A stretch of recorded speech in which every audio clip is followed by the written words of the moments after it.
Okay, so yeah, this week's episode was 10 out of 10. I think I say for majority of this season, but yeah, this is actually 10 out of 10 is not saying justifying. It's actually 11 out of 10 because the section with lust, the section with wrath, and obviously the majority of the section being greed, it is just amazing. Like, purely amazing. So let's obviously go section by section, leaving greed for last. And let's start off with lust. To start things off, obviously, she's there to get Crush. Like, she is taunting Felix, and I feel bad for Felix because he's genuinely, like, she lets herself get stabbed by him, and then she does the cruel thing of transforming into Crush. And it almost does work. It almost does mess with his mind. But she messes up because she essentially makes their whole love thing kind of superficial, and obviously Felix was not getting fault for that, so Felix gets pinned into the wall. And like I said, I feel bad for Felix because Lust is obviously forcing him to just beg for Crush's life, so essentially trying to squirm him a bit. But he does ask an interesting question of how can he save her. And, well, she doesn't even know, like, Lust doesn't even know what to do about the dragon blood, like, how to reverse that. And then she gets attacked. It's revealed that this isn't Crush. This is, in fact, Anastasia. Like, she had this planned out. She knew that Capella was gonna be there, so she had a plan. And the trap worked. She fell into the trap, and now we have Aldebaran, who was given permission by Priscilla to be used by Anastasia to essentially be there to fight Capella. And oh my god, this fight is gonna be epic. And I genuinely feel bad for Felix. Like I said, like he was emotionally being taunted, essentially. Though, if there's something that kind of weirded me out on the translation is Al saying, "So you'd better get out of here before I die, you damn mollusk." Like, I die? What the fuck? I don't know. Translation error, maybe? That might be a translation error? I'd have to backtrack to reading the novel again, because I haven't gone this far yet. And yeah, outside of that, I mean, like I said, damn good section. Moving on to Wrath, actually, it's pretty interesting how Wrath kind of just speaks calmly, like obviously her crazy love thing. Liliana being, well, essentially caught by Wrath's ability, and obviously this is a problem. So Priscilla kisses Liliana, and this obviously catches her off guard and breaks the seal that essentially was Liliana being possessed by Wrath's emotional authority. But even then, I like the conversation between the two. Like, Priscilla can see right through Wrath and obviously blocks the people from coming through and assisting Wrath. So, another thing being that obviously Priscilla telling the songstress Liliana that she isn't patient, so she better do her job. And yeah, Liliana essentially has to force herself, despite like being in constant fear right there, that yeah, I better do something, and that this will be the performance of my lifetime. And it will be, Liliana, because you were the one that's gotta free those people. But what I do find interesting, like I said, is the conversation between the two, and specifically when Wrath mentions Iris and the Thorn King, and how Priscilla's reaction is kind of unnerving, or I wouldn't say unnerving, I'd say that she was pissed the fuck off.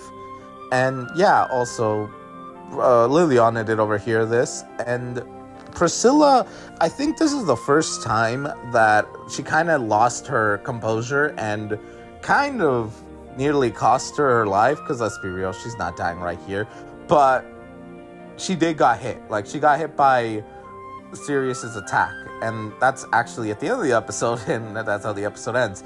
But I wanted to go over this section because it's interesting that that was mentioned. It is an important thing to keep in mind.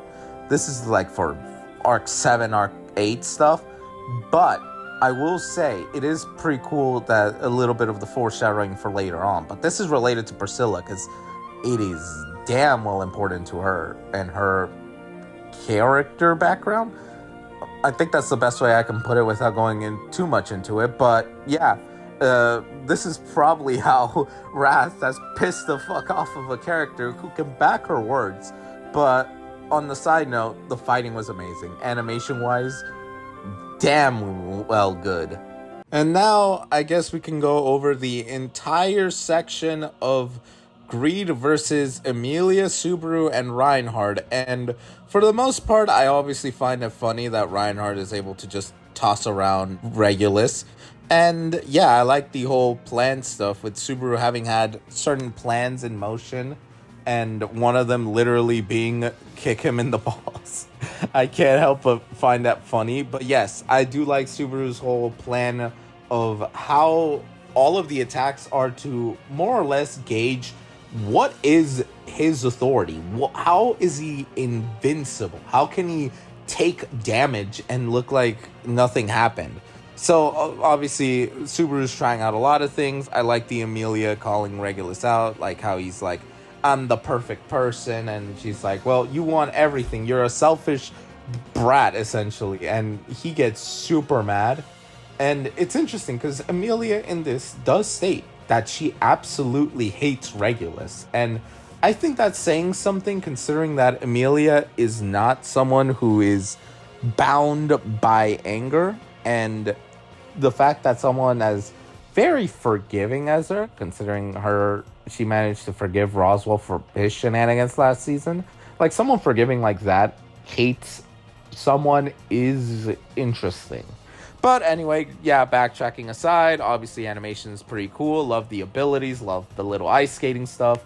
I like even this moment where Subaru kind of says that we're going to beat Greed, and then I'm going to get another chance to princess carry you, which is to Emilia, and Emilia just calls him a dummy. Like, oh my god, Subaru, of all the times to say that. But we do know that she definitely loves him. It's just she's trying to figure out the definition of love for her. But anyway, I do want to mention something. I just remembered something during a conversation when they're trying to figure out if there's any hint of Regulus's weakness. Emilia kind of says that, oh, he asked that if I was a virgin. Super just loses his fucking mind, and that's hilarious.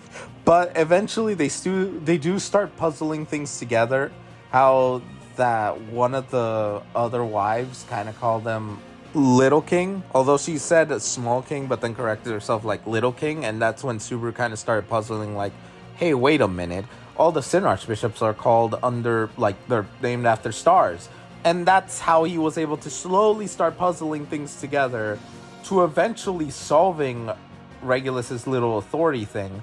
But first he needed to confirm something, and he had asked Reinhard, hey, is his heart beating? Or I think that's how it was, so something like that. And yeah, Regulus did not like that. And I mean, Reinhard was able to confirm to Subaru that, yeah, his heart is not beating. Like, there's no heart before, being sent to the goddamn moon. And I love that he says that. Getting back's gonna be a little bit of trouble because it's motherfucking Reinhard. Like, dude's OP as fuck. But anyway, so Subaru confirms this. He whispers something to Emilia, which is important, because this is how the two are able to coordinate. And her old Kuma is pretty busted as hell. And yeah, obviously Regulus is annoyed, like, do you think I'm just gonna give up by being constantly attacked? And Subaru kind of taunts him for a bit. And he does reveal, essentially, that his ability is Lionheart. And I do like the small reference to the whole video game concept of pausing the video game, and essentially the world cannot harm you because, if you pause a video game, essentially the enemy can't do shit because you paused. And yeah, that's kind of similar to what's happening with Regulus. Like, he has the ability to have his body, like, stop time, or I guess, yeah, stop time for his, like, body in order to not be harmed by anything that happens. Like, yeah, he's somewhat affected per se, considering he's being sent all around, constantly hit and stuff. And yet, things like don't seem normal because obviously Regulus is tanking everything. So yeah, Subaru solved this, and to the point that Regulus's face gives it away that Subaru has figured it out, and he is probably surprised and pissed the hell off. And I love this because I love seeing Regulus being mad. Dude does not deserve any sympathy. But yeah, I think that's where I'll put a pause to this because honestly, a lot of it is solving Regulus's little ability and having Emilia and Reinhard constantly attack him as Emilia hits him in the fucking balls, which is hilarious. Like, all of this crazy stuff is cool to the point of saying, I like how they solved Regulus's authority and how Subaru was the one that really did figured it out. Since he's from Earth, figured out about the stars, which I'm probably going to do a little research on it because I'd imagine there's something interesting about Lion's Heart, and I'm going to search that up for myself. But otherwise, I definitely enjoyed it. Like, Regulus being thrown around, Reinhardt thrown to the damn moon, Emilia showing off her badassery, and also calling out Regulus for being, well, what he is, and Subaru just managing to piss him the fuck off. It is just chef's kiss.